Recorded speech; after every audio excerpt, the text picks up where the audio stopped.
et la situation est complètement désastreuse sur l'ensemble de la bande. La ville de Gaza est pratiquement rasée, le terrain est dévasté. La bande de Gaza est aujourd'hui coupée en deux. Le nord est absolument occupé par les chars et les bulldozers de l'armée israélienne. Ils ont établi un checkpoint, donc un point de passage qui est impassable par rapport à la zone sud, théoriquement sécurisée et qui est en fait sous les bombardements constants. On compte aujourd'hui 14 800 morts au moins, 6 000 enfants, 36 000 blessés, 65 journalistes, 108 personnels des Nations Unies, 207 personnels de santé. 46 000 maisons ont été totalement détruites, 234 000 partiellement détruites. 311 écoles, 3 églises, 85 mosquées.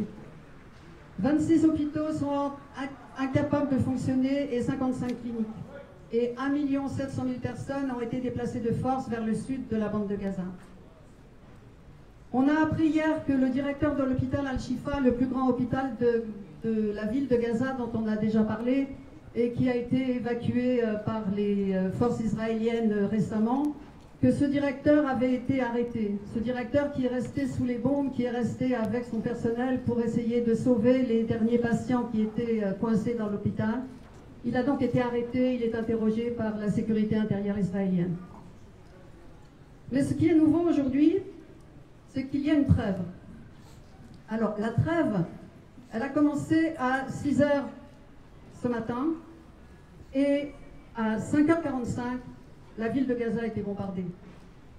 À 4 h ce matin, dans le camp de Jabalia, une école des Nations Unies était bombardée, 27 morts, 93 blessés. Depuis 7 h, c'est vrai que les bombardiers sont rentrés dans leurs aéroports, les drones ne survolent plus Gaza en permanence, mais c'est extrêmement fragile. Cet après-midi, le premier échange otages-prisonniers a eu lieu. 13 otages israéliens ont été libérés par le Hamas et 39 prisonniers palestiniens doivent l'être. Ils le sont peut-être déjà au moment où je parle, mais ils n'étaient pas quand j'ai quitté chez moi. La Croix-Rouge étant à la manœuvre pour déplacer les otages et prisonniers. Alors, en tout, ça devrait être 50 otages et 150 prisonniers, des femmes et des enfants dans les deux côtés. Donc, en plus des 13 otages israéliens ou de double nationalité qui ont été libérés cet après-midi, 12 travailleurs thaïlandais, parce qu'il y a énormément de travailleurs thaïlandais dans les kibbutz, dans les fermes israéliennes à la lisière de Gaza, ont aussi été libérés.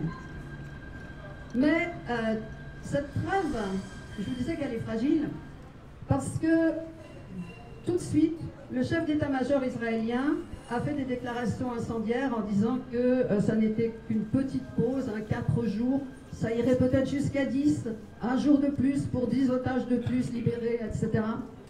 Mais, je le cite, il a dit « Nous n'arrêterons pas la guerre, nous continuerons jusqu'à la victoire.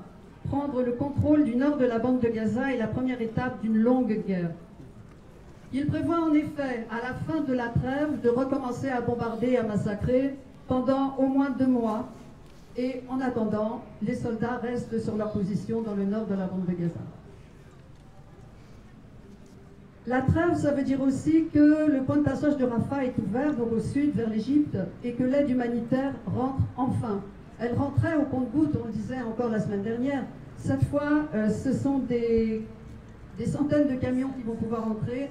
Il est convenu que 200 camions par jour vont entrer, y compris en apportant du carburant.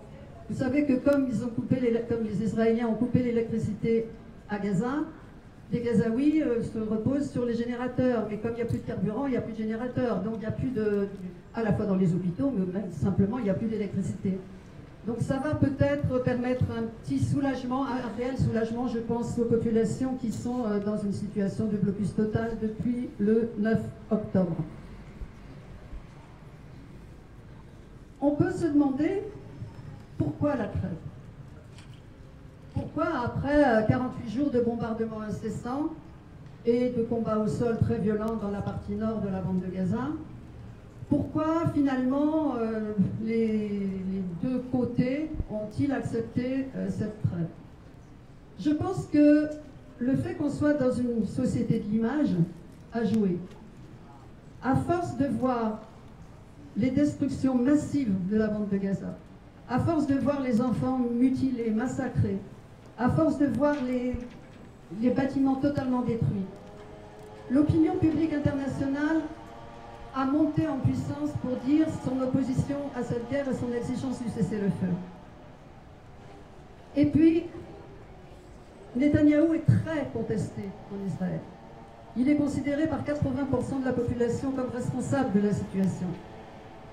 Son incompétence et son intérêt personnel toujours mis en avant sont relevés par la plupart des citoyens et citoyennes israéliens. Côté Hamas, je pense que, bon, ils ne sont pas défaits, hein. Militairement ils ne sont pas défaits du tout, mais ils ont subi des pertes importantes bien sûr, et puis surtout ils ont constaté un épuisement populaire des Palestiniens de Gaza. 48 jours, sans eau, sans nourriture, sans médicaments, on ne tient pas éternellement comme ça. Dans le même temps, il y avait une certaine grogne contre les dirigeants du Hamas, dont certains, les dirigeants politiques, sont au Qatar et donc ne risquaient pas de prendre des bombes. Il faut savoir que le Hamas, c'est quelque chose de multiforme. Hein. C'est un mouvement, c'est pas un parti, c'est un mouvement qui comporte une branche politique, une branche caritative, une branche religieuse et une branche militaire. Et la branche politique est donc réfugiée au Qatar. Alors ce sont eux qui, avec la branche militaire, prennent des décisions bien sûr, hein, mais eux ne risquent effectivement pas leur vie. Et pour beaucoup de Gazaouis, ça commençait à poser un certain nombre de problèmes.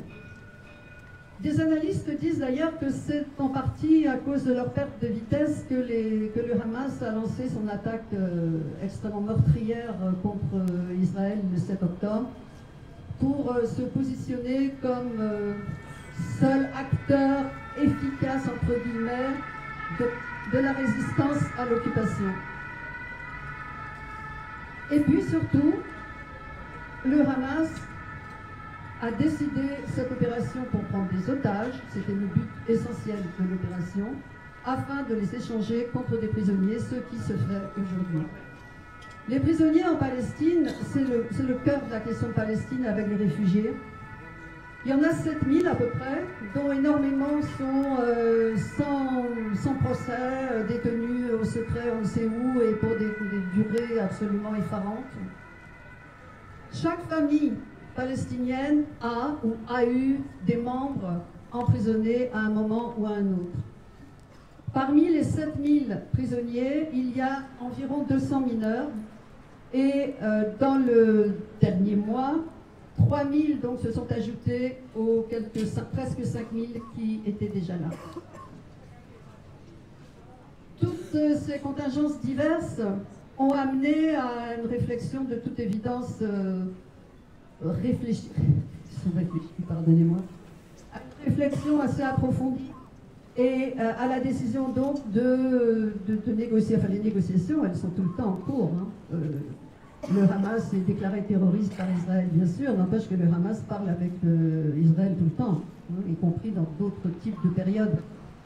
Et on peut d'ailleurs rappeler que le Hamas n'existe que parce que Israël lui a permis d'exister en 1987. Alors après, évidemment, les relations se sont détériorées, mais bon.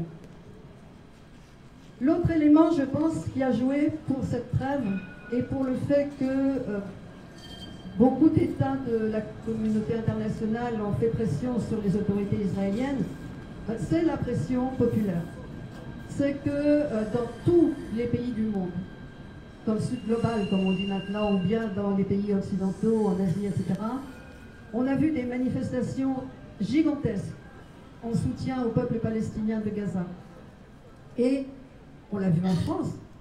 Notre exécutif, qui au début était radicalement, farouchement aligné sur les positions israéliennes, a fini par bouger et à faire pression sur Netanyahou pour qu'il accepte une trêve humanitaire d'abord et puis un cessez-le-feu ensuite.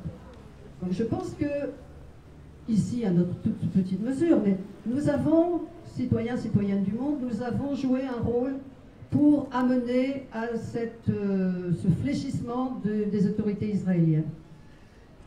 Alors je vous disais qu'en Israël, la situation est tendue, compliquée.